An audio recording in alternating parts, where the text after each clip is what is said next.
അപ്പോൾ പ്രേതത്തെക്കാൾ ശക്തി മനുഷ്യനാണ്. തീർച്ചയായിട്ടും. പിന്നെ ഇതിന് മനുഷ്യൻ പ്രേതത്തെ പേടിക്കുന്നത്?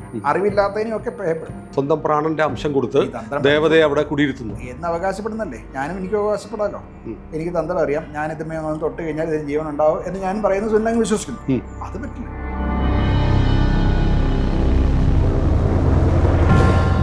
കുറച്ച് മുമ്പ് ഒരു പാല കാണിച്ചില്ലേ അപ്പുറത്ത്, അതിലൊക്കെ യക്ഷി ഉണ്ടാവോ? പാലയിലുണ്ടോ?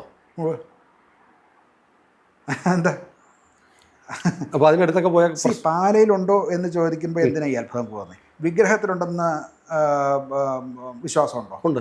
അതുകൊണ്ടാണല്ലോ കോവിലിൽ പോകുന്നത്. അതെങ്ങനെ പറ്റും? അതെന്താ അത്? ക്ഷേത്രമല്ലേ? അതുകൊണ്ടെന്താ? ക്ഷേത്രമായാൽ എന്താ? വിഗ്രഹത്തിലല്ലേ ശക്തിയുള്ളത്? അല്ല, ക്ഷേത്രമാകുമ്പോൾ ഏതോ ഒരു മൂശാരി ഈ പറയുന്ന ലോഹക്കൂട്ടുകളൊക്കെ ഉണ്ടാക്കി തിളപ്പിച്ച് അതൊരു ബാലാലയ പ്രതിഷ്ഠയൊക്കെ നടത്തി പ്രതിഷ്ഠയിലേക്ക് പോട്ടെ. അങ്ങേരുണ്ടാക്കി ഷേപ്പ് ഉണ്ടാക്കിയതല്ലേ ഈ പറയുന്ന വിഗ്രഹം. ഇതിപ്പോ ഇവിടെ ഉണ്ട് അല്ലേ? ഇതും ഏതോ ഒരു ശില്പി ഉണ്ടാക്കിയതാ. അതെ അതെ. ഇതിലില്ല, അതിലുണ്ടെന്ന് വിശ്വസിക്കാൻ കാരണം എന്താ? അതിന് കാരണം അതിന് തന്ത്രം പഠിച്ച, ശാസ്ത്രം പഠിച്ച ഒരാള് സ്വന്തം പ്രാണന്റെ അംശം കൊടുത്ത് ദേവതയെ അവിടെ കുടിയിരുത്തുന്നു എന്ന് അവകാശപ്പെടുന്നല്ലേ. ഞാനും എനിക്ക് അവകാശപ്പെടാമല്ലോ. എനിക്ക് തന്ത്രം അറിയാം, ഞാൻ ഇതുമേ ഒന്ന് തൊട്ട് കഴിഞ്ഞാൽ ഇതിന് ജീവൻ ഉണ്ടാവും എന്ന് ഞാൻ പറയുന്നത് സ്വന്തം വിശ്വസിക്കുന്നു. അത് പറ്റില്ല. അങ്ങനെയല്ലേ ഞങ്ങൾ ഭക്തന്മാർ വിശ്വസിക്കുന്നത്? അങ്ങേ പോലെയുള്ള പണ്ഡിതന്മാരല്ലേ, ഞങ്ങൾ പാമരന്മാരാണ്. അതുപോലെ ഒരു അല്പം സയന്റിഫിക് ടെമ്പറൊക്കെ വേണം. നമ്മള് ശ്രീകൃഷ്ണൻ പറഞ്ഞത് ശ്രദ്ധിക്കണം. നീ ഇതൊന്നും അങ്ങനെ തന്നെ വിശ്വസിക്കരുത്. നിനക്ക് ഉത്തമ ബോധ്യം വരണം. നീ പരീക്ഷിച്ച് നോക്കണം, ഈ പറഞ്ഞത് ശരിയാണോ അല്ലയോ എന്ന് പരീക്ഷിച്ച് നോക്കിയിട്ട് ശരിയാണെന്ന് ഉത്തമ ബോധ്യം വരുമ്പോഴേ വിശ്വസിക്കേണ്ട കാര്യമുള്ളൂ. ഞാനിത് തൊട്ടിട്ട് ദേ ഇനി ശക്തി കൊണ്ട് കൊണ്ടുകൊള്ളൂ, ഇത് ഗണപതിയാണ് എന്ന് പറഞ്ഞാൽ വിശ്വസിക്കേണ്ട കാര്യം. ഈ ചൊവ്വാഴ്ചയും വെള്ളിയാഴ്ചയൊക്കെ പാലയുടെ ചോട്ടിൽ കൂടെ പോകുന്ന ആളാണ്, പേടിപ്പിക്കരുത്. പേടിക്കാനുള്ളതും അല്ല ഇതൊക്കെ. പിന്നെ ഇതിനെയൊക്കെ സ്നേഹിക്കാൻ പഠിക്കുക. യക്ഷിയോ യക്ഷിയോ ഗന്ധർവനെയോ പ്രേതത്തെയോ ഒക്കെ. എൻ്റെ പ്രേതം എൻ്റെ കൂടെ ഉണ്ടല്ലോ. അങ്ങ് ജീവനോട് ഇരിക്കല്ലേ? അതെ. പ്രേതം ഉണ്ടാവുന്നത് എൻ്റെ പ്രേത ശരീരം എന്നിലുണ്ട്. എൻ്റെ ദശപ്രാണങ്ങളിലെ ഏറ്റവും ധനഞ്ജയൻ എന്ന് പറയുന്നതായിട്ടുള്ള പ്രാണൻ ഒന്ന് തന്നെയാണ്. അതിനെ 10 സബ് ഡിവിഷൻ ആക്കുകയാണെങ്കിൽ ഈ ദശപ്രാണൻ എന്ന് വരണം. ഫങ്ഷൻ വൈസ് ആണ് ഈ ഡിവിഷനും. വാസ്തവത്തിൽ ഒന്ന് തന്നെയാണ്. പക്ഷേ അത് ഈ റിലീസ്ഡ് ആവുന്ന മരണസമയത്ത് അത് റിലീസ് ആവുന്നത് വളരെ പതുക്കെയാണ്. ഓരോരോ സമയത്താണ് ഓരോന്നും റിലീസ് ആവുന്നതെന്ന്. ഏറ്റവും അവസാനം പുറത്തേക്ക് പോകുന്ന റെസിഡ്യൂ വായു അഥവാ പ്രാണശക്തിയാണ് ധനഞ്ജയൻ. ഈ ധനഞ്ജയനാണ് പ്രേതമായിട്ട് മാറുന്നത്. അതുകൊണ്ടാണ് ഞാൻ നേരത്തെ പറഞ്ഞത്, മറ്റേ ഒരു ജീവിച്ചിരിക്കുന്ന വ്യക്തിയുടെ അത്രയും ശക്തി പ്രേതത്തിനില്ല എന്ന് ഞാൻ പറയാനുള്ള കാരണം അതാണ്. അപ്പോൾ നമ്മൾ ഓരോരുത്തരുടെയും പ്രേതം നമ്മുടെ കൂടെ ആണല്ലോ, ജീവിച്ചിരിക്കുമ്പോൾ തന്നെ. അതെ. എൻ്റെ രക്തം എന്നിലുണ്ട്, എൻ്റെ മാംസവും ഒക്കെ ഇല്ലേ, അതെങ്കിലും സമ്മതിക്കാമല്ലോ. ഞാൻ ഇവിടെ രക്തം കാണുന്നില്ല എന്ന് പറഞ്ഞ് എൻ്റെ ഉള്ളിലല്ലേ ഇതൊക്കെ ഈ ഓർഗൻസ് ഒക്കെ ഉള്ളത്, കിഡ്നിയും മറ്റേ ലങ്സും ഒക്കെ ഉണ്ടെന്ന് പറയുന്ന പോലെ എൻ്റെ ഈ പറയുന്ന അത് മറ്റേ അതാ മറ്റേ എന്തൊരു മറ്റേ ഫിസിക്കൽ ശരീരത്തിലുള്ളതാണ്. ഞാൻ ഈ നേരത്തെ പറഞ്ഞ രക്തവും മലവും മൂത്രവും മാംസവും ഏസും മജ്ജയും ഒക്കെ. അതുപോലെ തന്നെ അതിലും സൂക്ഷ്മമായിട്ടുള്ളതാണ് ഇലക്ട്രോ മാഗ്നറ്റിക് ബോഡി. അതിലും ഉണ്ട് അതിൻ്റെ സബ് ഡിവിഷൻസ് ആണ് ഈ ദശപ്രാണങ്ങൾ എന്ന് ഞാൻ പറഞ്ഞു. പ്രാണന പ്രാണൻ ജ്ഞാനൻ ദാന സമാനൻ നാഗൻ കൂർമൻ ദേവരത്ൻ ധനഞ്ജയൻ എന്നൊക്കെ പറഞ്ഞതായിട്ടുള്ള പ്രാണൻ ഒന്ന് തന്നെയാണെന്ന് ഞാൻ പറഞ്ഞു. അതിൻ്റെ 10 മാനിഫെസ്റ്റേഷൻസ് ആണ്. അത് ഈ മരണ സമയത്ത് അത് റിലീസാവും. അതാണ് മരണം എന്ന് പറയുന്നത്. വളരെ പതുക്കെയാണ് ഈ മരണം എന്ന് വെച്ചാൽ ഒരു പർട്ടിക്കുലർ ഓരോ വായുക്കളൊക്കെ പോയി. അതെ, ഓരോന്നോരോന്നായിട്ടാണ് മരണം സംഭവിക്കുന്നത്. അതുകൊണ്ടാണ് നമ്മളൊക്കെ നമ്മുടെ ഒരു ശാസ്ത്രം അനുസരിച്ച് ഈ നോർമൽ മരണം ശ്വാസം നിന്ന് കഴിഞ്ഞാൽ മരണമായല്ലോ. അതിനുശേഷം 4 മണിക്കൂറും കൂടെ ബോഡി കിടത്തിരിക്കണം. അത് മണലൊക്കെ വിരിച്ച് അവിടെ കിടത്തണം. പൂർണ്ണമായിട്ട് ജൈവബന്ധം വേണം, ഭൂമിയായിട്ട് സമ്പർക്കം വേണം, ആ മാഗ്നറ്റിക് ഫീൽഡുമായിട്ട് ശരിയായിട്ട് സിങ്ക്രണൈസ്ഡ് ആയിട്ട് കിടക്കണം. എന്തിനാണെന്നറിയാമോ? ഈ ധനഞ്ജയനും കൂടെ വെളിയിലേക്ക് പോകണം. 4 മണിക്കൂറിന് ശേഷം ധനഞ്ജയൻ വെളിയിലേക്ക് പോകും. ഈ ധനഞ്ജയൻ എന്ന് പറയുന്ന പ്രാണശക്തിയാണ് പ്രേതമായിട്ട് രൂപാന്തരപ്പെടുന്നത്. അതിൻ്റെ ശക്തി അനുസരിച്ച് അത് ചിലപ്പോൾ കുറച്ച് കൂടുതലായിട്ടൊക്കെ മാനിഫെസ്റ്റ് ചെയ്തൊക്കെ. എന്താണെങ്കിലും ജീവിച്ചിരിക്കുന്ന മനുഷ്യൻ്റെ അത്രയും ശക്തിയൊന്നുമില്ല. അതുകൊണ്ട് നിങ്ങൾക്ക് വേണേൽ അന്വേഷിച്ച് കണ്ടുപിടിച്ചിരിക്കാം. അപ്പോൾ പ്രേതത്തെക്കാൾ ശക്തി മനുഷ്യനാണ്. തീർച്ചയായിട്ടും. പിന്നെ ഇതിന് മനുഷ്യൻ പ്രേതത്തെ പേടിക്കുന്നത്? അത് എന്തെല്ലാത്തിനെയും പേടിക്കുന്നത്. ഞങ്ങൾക്ക് ഇന്ന് ഞാൻ പറഞ്ഞില്ല, ഇന്ന് വന്ന ആ പെൺകുട്ടി ഒരു പന്നിയലി പറഞ്ഞില്ലേ, ബാത്റൂമിൽ പന്നിയലിയെ കണ്ടു.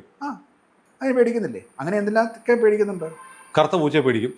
അങ്ങനെ പലതിനെയും പേടിക്കും. അറിവില്ലാത്തതിനെയും ഒക്കെ ഭയപ്പെടും. നമ്മളൊക്കെ ഭയം കൊണ്ടല്ലേ ജീവിക്കുന്നത്. അതെ അതെ. ജനിച്ച് വീഴുമ്പോൾ തന്നെ എന്താണ്, ഇത്രയും നാളും വളരെ സെക്യൂർഡായിട്ട് വളരെ സൗകര്യമായിട്ട് ഒരു അമ്മയുടെ ഗർഭപാത്രത്തിൽ ഒരല്പം പോലും ലൈറ്റ് ഒന്നുമില്ലാതെ ആവശ്യത്തിന് ആഹാരവും നിഹാരവും ഒക്കെ ആയിട്ട് അവിടെ സുഖമായിട്ട് വെള്ളത്തിൽ മുങ്ങി കിടക്കുമായിരുന്നു. സുഖമായിട്ട് അങ്ങ് സസ്പെൻഡഡ് ആയിട്ട് കിടക്കുകയായിരുന്നു.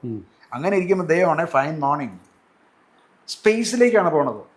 അതിഭയങ്കരമായ പ്രകാശം ഉള്ള യാതൊരു ആലംബവും ഇല്ലാത്ത സ്പേസിലേക്ക് കുഞ്ഞ് പോവാണ്.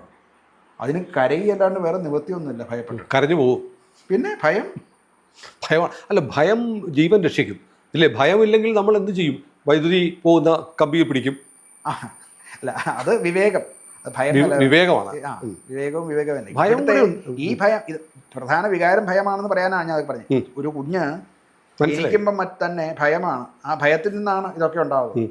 ആ ഭയം ഓരോ ജ്ഞാനം നേടും തോറും ആ ഭയം കുറേശ്ശെ ആയിട്ട് ഇല്ലാതായിക്കൊണ്ടിരിക്കുകയാണ്.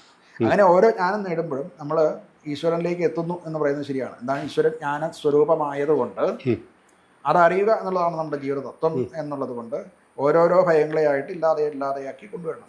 അപ്പോൾ ഇതൊക്കെ ഓരോന്ന് അറിയണം. പ്രേതത്തെ അറിയണം, പ്രേതം എന്താണെന്ന് അറിയണം, അതിനെ വേണ്ട വിധം അതിനൊരു ഗതി കിട്ടുന്ന വിധത്തിലുള്ള കർമ്മങ്ങൾ നമ്മൾ അനുഷ്ഠിക്കണം. അത് സ്വന്തം അച്ഛൻ്റെ അമ്മയുടെ മാത്രമല്ല. നമ്മൾ ഇപ്പോൾ കറുത്തവാവ് വരാറായി, കർക്കിടക മാസത്തിലെ കറുത്തവാവിൻ്റെ അന്ന് നമ്മൾ സ്വന്തം അച്ഛൻ അമ്മ അല്ലെങ്കിൽ മുത്തച്ഛൻ അവർ മാത്രമല്ലല്ലോ, ഈ ലോകത്തുള്ള സകല പിതൃക്കൾക്ക് വേണ്ടിയിട്ടുള്ള തർപ്പണങ്ങൾ നമ്മൾ ചെയ്യാൻ ഉള്ള ദിവസമാണെന്ന്. സകല പിതൃക്കളും വരുന്നു എന്ന് പറയുന്ന ദിവസമാണെന്ന്. അതുകൊണ്ട് എല്ലാവർക്കും വേണ്ടി ചെയ്യും. നമ്മുടെ കൂട്ടുകാരോ നമ്മളോട് വിരോധമുള്ളവരോ അല്ലെന്നുണ്ടെങ്കിൽ നമ്മുടെ കുടുംബപരമായിട്ടുള്ള ശത്രുക്കളോ മിത്രങ്ങളോ ആരുമാകട്ടെ, അവരൊക്കെയ്ക്കും വേണ്ടിയിട്ടാണ് നമ്മൾ തർപ്പണങ്ങൾ നടത്തുന്നത് അന്നേ ദിവസം. അപ്പോൾ നമ്മളിതൊക്കെ ഈ അവർക്ക് വേണ്ടത് നമ്മൾ ചെയ്തു കൊടുക്കുകയാണ്, അവർക്ക് ഗതിക്ക് വേണ്ടിയിട്ട്, അല്ലാണ്ട് അവരെ ഭയപ്പെടാനുള്ളതല്ല.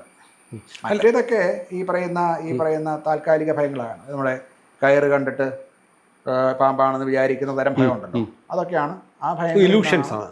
ഇല്യൂഷൻസ് ഉണ്ടാകുന്നത് കൊണ്ടാണ്, ആവശ്യമില്ലാത്തതാണ്. നമുക്ക് അജ്ഞാനം കൊണ്ട്. എല്ലാം ഇല്യൂഷൻസ് അല്ല, ഇങ്ങനൊരു ശക്തിയുണ്ട്. ഇല്യൂഷൻ എന്ന് പറഞ്ഞാൽ എന്താണ്?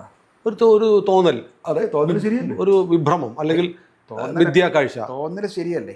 ഇവിടെ ഈ ശരി തെറ്റിനെ പറയാൻ വലിയ ബുദ്ധിമുട്ടാണ്. നിങ്ങൾ കൊടുത്തിരിക്കുന്ന മുണ്ടിന്റെ നിറം എന്താ? അത് വൈറ്റ് ആണ്. വൈറ്റ് അല്ല, ഓഫ് വൈറ്റ് ആണ്. ശരി. മറ്റേ ഷർട്ടിന്റെ നിറം ബ്ലൂ ആണ്. ഇതൊക്കെ പറയും. പക്ഷെ വാസ്തവത്തിൽ അങ്ങനെ ഒരെണ്ണം ഉണ്ടോ? ബ്ലൂ ആണെന്ന് പറഞ്ഞാൽ പൂർണ്ണമായിട്ട് സമ്മതിക്കാൻ പ്രയാസമല്ലേ? അതെ, ബ്ലൂ ആണോ ബ്ലാക്ക് ആണോ? അങ്ങനെയല്ല. പിന്നെ there is no color. ഇതൊക്കെ ഒരു മായയായത്. It's an illusion. കളർ എന്ന് പറഞ്ഞൊരു ഇല്യൂഷൻ അല്ല. 7 നിറങ്ങളുണ്ട്, അതിലൊരു നിറം ഉണ്ടെന്ന് ആര് പറഞ്ഞു? അങ്ങനെയാണ്. നിറമേ ഇല്ല.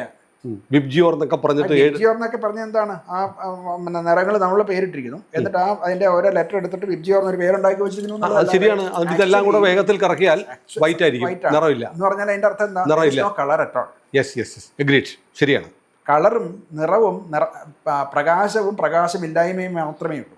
ഇരുട്ടും ഇല്ല, ബ്ലാക്കും ഇല്ല, പ്രകാശവും പ്രകാശമില്ലായ്മയും, വെളിച്ചവും വെളിച്ചമില്ലായിരിക്കും, അത്രയേ പറയാൻ പറ്റുള്ളൂ. അപ്പോൾ ഇതൊക്കെ ഇല്യൂഷനാണ്. അപ്പോൾ ഏത് ലെവൽ വരെയാണ് നമ്മൾ ഇല്യൂഷനാണെന്ന് സമ്മതിക്കാൻ പോണേ? അതനുസരിച്ചിരിക്കും ഇത് വെറും തോന്നലല്ലേ എന്ന് ചോദിക്കുന്നതിൻ്റെ ഉത്തരം പറയുമ്പോൾ കണക്കിലെടുക്കേണ്ടത്.